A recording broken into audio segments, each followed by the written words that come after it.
This is Revathi. Welcome back to our channel. మీకు వినిపించబోయే కథ villain episode number 114. కథను రచించిన వారు నక్షత్ర గారు. తన పర్మిషన్తో ఈ కథను మీకు అందిస్తున్నాను. ఇక కథలోకి వెళ్దాము. అభి సంజనాని హక్ చేసుకొని నీ అవసరాన్ని అవకాశంగా తీసుకున్నాడన్నమాట అని అనుకొని యశ్వంత్ మీద ద్వేషం పెంచుకుంటున్నాడు. సంజన అభిని హక్ చేసుకుని ఏడుస్తుంటుంది. ఏడవకు సంజన, నీ జీవితాన్ని నాశనం చేసిన ఆ యశ్వంత్ గడి సంగతి నేను చూస్తాను. అంతకు అంత ప్రతీకారం తీర్చుకుంటాను. అతను శరీర సుఖం కోసం నిన్ను వాడుకుంటున్నందుకు అతని సంగతి చూడకుండా ఉండను అన్నాడు ద్వేషంతో. ఆ మాటకి సంజన కంగారు పడుతూ అభి నుంచి కొంచెం దూరం జరిగి నీకింకా కొన్ని విషయాలు చెప్పాలి అభి అని అంది. ఇంకా ఏంటి? అతను నిన్ను టార్చర్ పెడుతున్నాడా? చెప్పు. నిన్ను ఎలా ఇబ్బంది పెడుతున్నాడో అంతకు రెట్టింపు టార్చర్ నేను అతనికి చూపిస్తాను అన్నాడు అభి కోపంతో. అయ్యో, అదేమీ లేదు. యశ్వంత్ నన్నేమి టార్చర్ పెట్టడం లేదు అని అంది. మరి ఇంకేంటి? ఏదో చెప్పాలి అన్నావు అని అడిగాడు.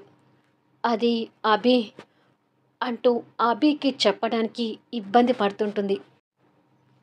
అతను నిన్ను ఎలా చూసుకుంటున్నాడు అనేది నాకు పూర్తిగా తెలియాలి సంజన. అన్ని విషయాలు నాకు వివరంగా చెప్పు అన్నాడు అభి. ఆ రోజు నాతో అగ్రిమెంట్ చేయించుకున్నాక యశ్వంత్కి నాకు తొలి కలయిక జరిగింది. ఇక ఆ తర్వాత మళ్ళీ ఎప్పుడు యశ్వంత్ నాతో శారీరకంగా కలవలేదు అని అంది. ఆ మాటలకి ఆశ్చర్యపోతూ వాట్ అన్నాడు నమ్మలేనట్టుగా. నేను చెప్పేది నిజం అబ్బి. మా ఇద్దరికి తొలి కలయిక తర్వాత మేము మళ్ళీ కలవలేదు. రోజు ఒకే రూమ్లో ఒకే బెడ్ మీద పడుకుంటున్నాము. కానీ యశ్వంత్ మళ్ళీ నన్ను ఎప్పుడూ శారీరకంగా దగ్గరికి తీసుకోలేదు అని అంది. అభి ఆలోచిస్తూ అంతా ఆశ్చర్యంగా ఉందే. మరి రోజు హాస్పిటల్కి డబ్బు పంపిస్తున్నాడా అని అడిగాడు. హా, పంపిస్తున్నాడు. అలాంటి ఇబ్బంది ఏమీ లేదు అని అంది. అభి దివ్య చెప్పిన మాటల్ని కూడా గుర్తు తెచ్చుకుంటూ అన్నయ్య తన కోసం మా అమ్మతో గొడవపడి ఇంట్లో సపరేట్గా తన కోసం మందిరం కట్టించాడు అని చెప్పడం గుర్తు తెచ్చుకొని యశ్వంత్ నిన్ను ప్రేమిస్తున్నాడా అని అనుమానంగా అడిగాడు. ఆ ప్రశ్నకి సంజన కంగారుగా చూస్తుంటుంది. చెప్పు సంజన, యశ్వంత్ నిన్ను ప్రేమిస్తున్నాడా అని మళ్ళీ అడిగాడు. తెలియదు అభి. అయినా డబ్బు కోసం ఆయన చెంత చేరిన నన్ను ప్రేమిస్తున్నాడు అంటే నాకు నమ్మకం కుదరటం లేదు. కానీ సంజు సంజు అంటూ నన్ను ఆప్యాయంగా పిలుస్తాడు. అభిమానంగా చూస్తాడు. ప్రేమగా మాటలు చెప్తాడు. భోజనం తినకపోతే గోరు ముద్దలు తినిపిస్తాడు. నేను ఏడిస్తే నా బాధ అతనిదిలా బాధపడతాడు.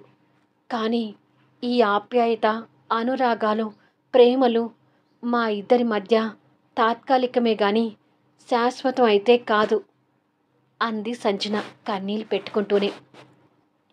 అభి ఆ కన్నీళ్ళను చూస్తూ నువ్వు యశ్వంత్ని ప్రేమిస్తున్నావా అని అడుగుతాడు అనుమానంగానే.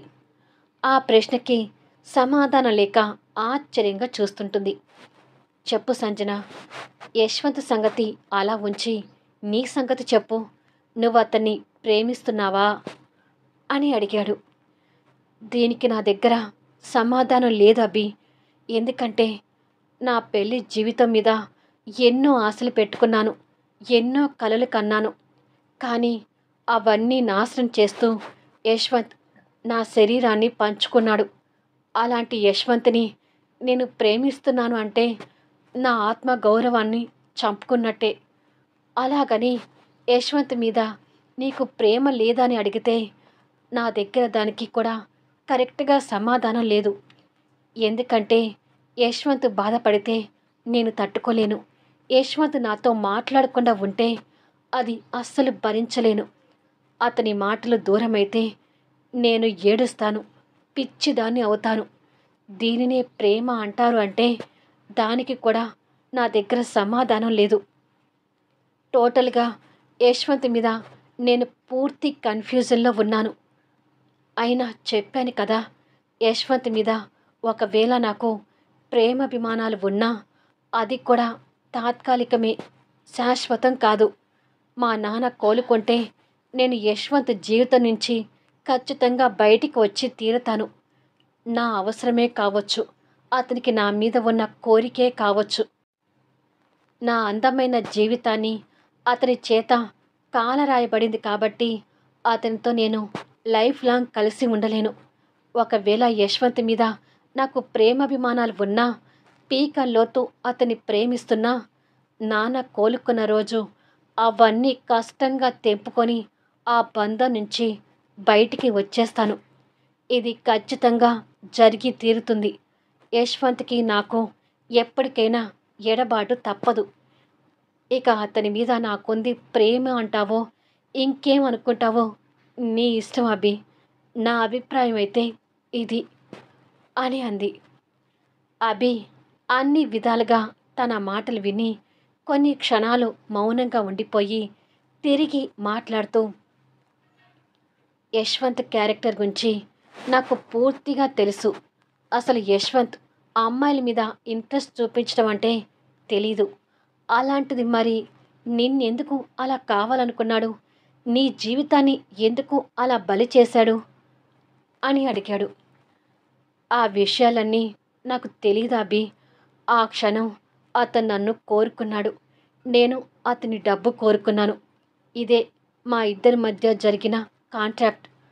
ఆ రోజే ఈ హారాన్ని నా మెడలో వేసి దీనిని ఎప్పుడూ తీయొద్దు అన్నాడు.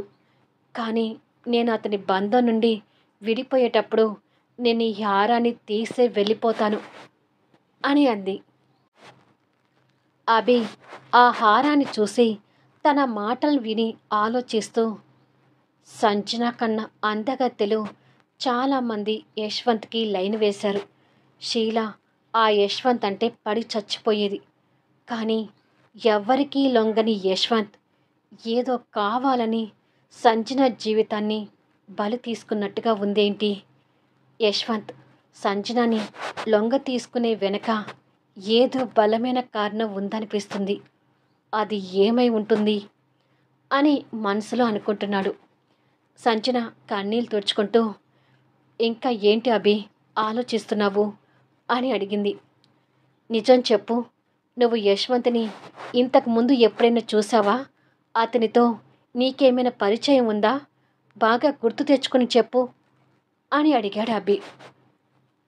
లేదబ్బి, నేను యశ్వంత్ని ఆ రోజు చూడటమే ఫస్ట్. అతని గురించి వాళ్ళ ఫ్యామిలీ గురించి నాకు ఏమీ తెలియదు అని అంది సంజన. నిజమే, యశ్వంత్కి సంజనకి అసలు పరిచయం ఉండే ఛాన్సే లేదు. ఎందుకంటే యశ్వంత్ ఎప్పుడో చిన్నతనంలో విదేశాలకు వెళ్ళి వాళ్ళ నాన్న చనిపోయాక వచ్చాడు అని మనసులో అనుకొని, బాబాయ్కి అసలు యాక్సిడెంట్ ఎక్కడ జరిగింది అని అడిగాడు. సంజన పలానా ఏరియా అని చెప్పింది. మరి పోలీస్ కంప్లైంట్ ఇచ్చావా అని అడిగాడు. ఇచ్చాను, కానీ ఇంతవరకు ఎవరు యాక్సిడెంట్ చేశారనేది చిన్న క్లూ కూడా దొరకలేదు. ఇప్పటికీ ఎన్నోసార్లు పోలీస్ స్టేషన్ చుట్టూ తిరిగాను, కానీ కేసులో కొంచెం కూడా పురోగతి లేదు. వాళ్ళింకా కేసుని ఛేదించలేకపోతున్నారు అంది బాధపడుతూ. ఇన్ని రోజులైనా ఇంకా పోలీస్ ఇన్వెస్టిగేషన్ తేలకపోవడమేంటి అని అనుకొని ఆలోచిస్తుంటాడు. నీకు మామూలుగానే యశ్వంత్ అంటే పడదు.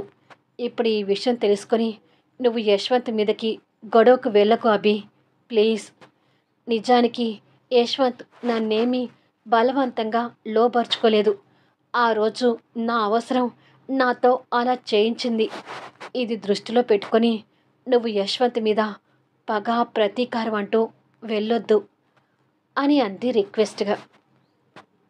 ఇప్పుడు నేను సానుకూలంగానే ఉంటాను సంజన.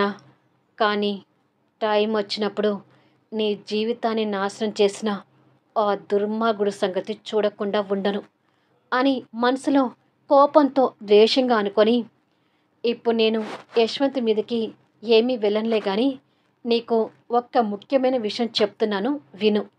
అసలు ఈ విషయం అంతా నాకు తెలిసిందని నువ్వు కొన్నాళ్ళ వరకు యశ్వంత్కు తెలియనివ్వకు అన్నాడు.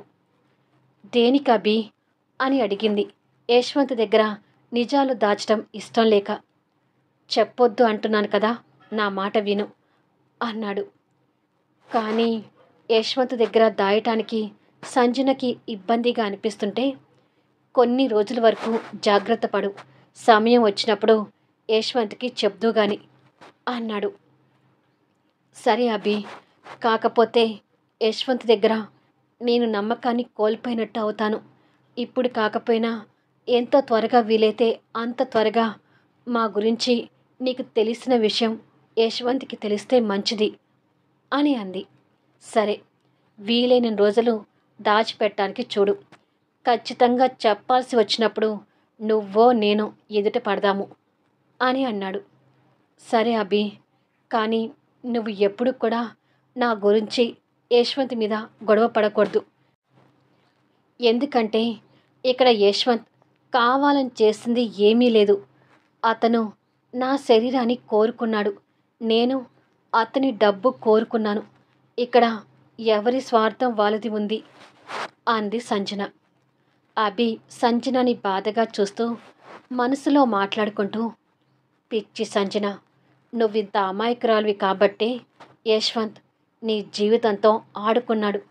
అసలు లోకంలో ఇంతమంది ఆడవాళ్ళు ఉండగా నీ శరీరాన్ని ఎందుకు కోరుకొని ఉంటాడో అది తెలుసుకోవాలి అని మనసులో అనుకొని, బాబాయ్ ఏ హాస్పిటల్లో ఉన్నాడు అని అడిగాడు. పలానా హాస్పిటల్ అని పేరు చెప్పి, యశ్వంత్ ఆధ్వర్యంలోనే మా నాన్నకి ట్రీట్మెంట్ జరుగుతుంది అభి అని అంది. అంటే ఇప్పుడు నేను హాస్పిటల్కి వెళ్ళి బాబాయ్ని చూసినా కూడా యశ్వంత్కి తెలిసే సూచనలు ఉన్నాయి కదా అని అడిగాడు. ఖచ్చితంగా తెలుస్తుంది, నువ్వు వెళ్ళకపోతే బెటర్ అని అంది. ఎస్, ఇప్పుడు నేను హాస్పిటల్కి వెళ్ళకపోవడమే కరెక్ట్. అసలు ఇంతకీ బాబాయ్ ఆరోగ్యం ఎలా ఉంది సంజన అని అడిగాడు బాధపడుతూ. కోమాలో ఉన్న పేషెంట్ ఎలా ఉన్నాడు అంటే ఏం చెప్పను అభి. నాన్నకి యాక్సిడెంట్ తర్వాత నేను ఎప్పుడూ నాన్నతో ఇక మాట్లాడింది లేదు అని అంది కన్నీళ్ళు పెట్టుకుంటూ. అవునా, ట్రీట్మెంట్ అయితే బాగానే జరుగుతుంది కదా అని అడిగాడు. ఆ విషయంలో డౌట్ లేదు, ట్రీట్మెంట్ కరెక్ట్గానే జరుగుతుంది అని అంది. ఓకే, మరి ఇంతకీ ఈ విషయాలన్నీ స్వాతికి పవన్కి తెలుసా అని అడిగాడు. అమ్మో, తెలిసి తెలిసి నేను తప్పు చేస్తున్నానని నా చెల్లెలికి ఎలా చెప్తాను? ఇవి ఏవి తనకు తెలీదు అన్నట్టు అభి, మరొక విషయం, స్వాతికి జాబ్ రావటానికైనా పవన్ మంచి కాలేజీలో చదవటానికైనా అది యశ్వంత్ చేసిన సహాయమే అని అంది. ఒక్కొక్కటి వింటున్న అభికి అసలు యశ్వంత్ని ఎలా అర్థం చేసుకోవాలో తెలియక, నిజమా అని అడిగాడు ఆశ్చర్యపోతూ. నిజమే, ఈ విషయాలన్నీ నీకు అప్పుడు చెప్పలేకపోయాను. మరొక ముఖ్యమైన విషయం ఏమిటి అంటే, స్వాతి ఆదిత్య ప్రేమించుకుంటున్నారు అని అంది. అది విని ఇంకాస్త షాక్ అవుతూ, మళ్ళీ ఇదేంటి అని అడిగాడు చిరాగ్గా. ఏం చేయను అభి, నా చుట్టూ ఒక ముళ్ళ కంప ఆవరించుకొని ఉంది అన్నట్టుగానే ఉంది నా పరిస్థితి. నా స్నేహితుడైన నువ్వు దివ్యని లవ్ చేస్తున్నావు, స్వాతి ఆదిత్యని లవ్ చేస్తుంది. ఇవన్నీ నేను ముందు ముందు ఎలా ఎదుర్కోవాలో తెలియడం లేదు అని అంది బాధపడుతూ. తను పడుతున్న మానసిక వేదన అభికి అర్థమవుతూ, వాళ్ళిద్దరూ ప్రేమించుకుంటున్నట్టుగా యశ్వంత్కి తెలుసా అని అడిగాడు. తెలుసు, వాళ్ళ పెళ్ళికి గ్రీన్ సిగ్నల్ కూడా ఇచ్చాడు, బట్ నాకే ఏమీ అర్థం కావడం లేదు అని అంది. అదంతా వింటున్న అభి ఆశ్చర్యపోతూ, అంటే ఆదిత్యని సొంత ఆఫీసులో పెట్టుకోకుండా కావాలని స్వాతి చేస్తున్న ఆఫీసులో జాయిన్ చేయించాడా అని అనుకొని అభి ఆలోచిస్తున్నాడు. ఇక నా విషయాలన్నీ దాదాపు మొత్తం నీకు చెప్పాను అభి అని అంది బాధపడుతూ. నేను ఒక విషయం చెప్తున్నాను, కానీ అది నెగిటివ్గా అర్థం చేసుకోకు సంజన అన్నాడు అభి. ఏంటది అని అడిగింది సంజన. నువ్వు యశ్వంత్ని మరీ గుడ్డిగా నమ్మకు. ఏ కారణం లేకుండా నేను వశం చేసుకున్నాడు అంటే నాకు నమ్మకం కుదరటం లేదు.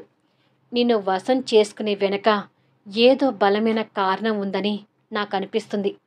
అందుకని యశ్వంత్ మంచివాడు అనే అభిప్రాయంతో అసలు ఉండకు. తర్వాత అతని నిజస్వరూపం ఏదైనా ఉండి తెలిస్తే నువ్వు ఇంకా తట్టుకోలేవు అని అన్నాడు. కానీ అభి, నువ్వు అనుకున్నంతగా యశ్వంత్ చెడ్డవాడు కాదేమో అని నా అభిప్రాయం అని అంది సంజన. ఆ నమ్మకమే పెట్టుకోవద్దని చెప్తున్నాను. నిజంగా అతను మంచివాడే అయితే నీ దగ్గర ఏది ఆశించకుండా నీకు డబ్బు సహాయం చేసి ఉండాలి. కానీ నీ శరీరాన్ని ఆశించి డబ్బు సహాయం చేశాడు. అది యశ్వంత్లో ఉన్న ముఖ్యమైన మైనస్ పాయింట్ అన్నాడు. అభి మాటలు తనని అటూ ఇటూ కానీ కన్ఫ్యూజన్లో పెడుతుంటాయి. ఇక ఈ విషయాన్ని వదిలేసి నువ్వు నీ క్యాబిన్లోకి వెళ్ళు అన్నాడు అభి. లేదభి, ఇవాళ నా మనసు బాగలేదు. నేను వెళ్ళి కొంచెం రెస్ట్ తీసుకుంటాను అని అంది. తన మానసిక వేదన అర్థం చేసుకుంటూ సరే వెళ్ళు అన్నాడు. థ్యాంక్ యూ అభి అని చెప్పి సంజన వెళ్ళిపోయింది. అభి కూర్చొని ఆలోచించుకుంటూ బాబాయ్కి యాక్సిడెంట్ జరగటం ఏంటి, అది అవకాశంగా తీసుకుని యశ్వంత్ సంజనాని లోబర్చుకోవటం ఏంటి, ఆ యాక్సిడెంట్కి యశ్వంత్కి ఏమైనా సంబంధం ఉందా అని అనుకొని నేనిక్కడ తెలివిగా ఉండాలి. ఏ కాస్త కూడా తొందరపడకూడదు. ఇప్పుడు నేను పోలీస్ స్టేషన్కి వెళ్ళి ఆ యాక్సిడెంట్ గురించి అడిగితే యశ్వంత్కి తెలిసే ప్రమాదం ఉంది అని అనుకున్నాడు. మళ్ళీ నెక్స్ట్ వీడియోలో కలుద్దాం. అభి ఆ యాక్సిడెంట్ ఎలా జరిగింది అనేది ఛేదిస్తాడా? అభి నుండి యశ్వంత్కి రాబోయేది గడ్డు కాలమా? కథ నచ్చితే దయచేసి లైక్ చేయండి, కామెంట్ షేర్ చేయండి, సబ్స్క్రైబ్ చేసుకుని ఛానల్ షేర్ చేస్తూ సపోర్ట్ చేయండి. Thanks for లీజనింగ్.